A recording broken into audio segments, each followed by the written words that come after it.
అజ్ఞానిన్యా మయా దోష నశేషం విహితం హరే క్షమస్తత్వం క్షమస్తత్వం శేషశైల శిఖామణి.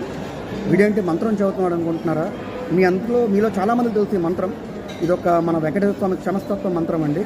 తెలియచేసిన తప్పులుంటే క్షమించు స్వామి అని పఠించే ఒక దివ్య మంత్రం, ఒక పవర్ఫుల్ మంత్రం అన్నమాట.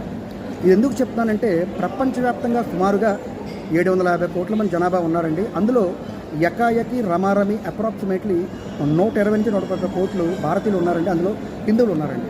ఇది ఎందుకు చెప్తున్నానంటే తిరుపతి ప్రసాదం యొక్క అపప్రదం పడింది మన స్వామివారి ప్రసాదం మీద. అది భారమైందండి. అలా మెల్లిమెల్లిగా మనం మర్చిపోతాం, డైల్యూట్ అయిపోతున్నాం. మన రోజువారి యొక్క బిజీ పనుల్లో పడిపోయాం, తప్పదు చేసుకొని వెళ్ళాలి. అలాగే మనం బెంగాల్లో ఆ యొక్క డాక్టర్ యొక్క మర్డర్ మర్చిపోయాము, రాజకీయ నాయకుల యొక్క పెద్ద పెద్ద స్కామ్స్ మర్చిపోయాము. ఇప్పుడు ఇది కూడా మన ధర్మం కూడా మర్చిపోతున్నాం. సో ఎందుకు ఇదంతా చెప్తున్నానంటే ఇదే కనుక ఏమైనా మస్జిద్ ధర, మాస్క్ ధర, పందికి సంబంధించిన ఏమైనా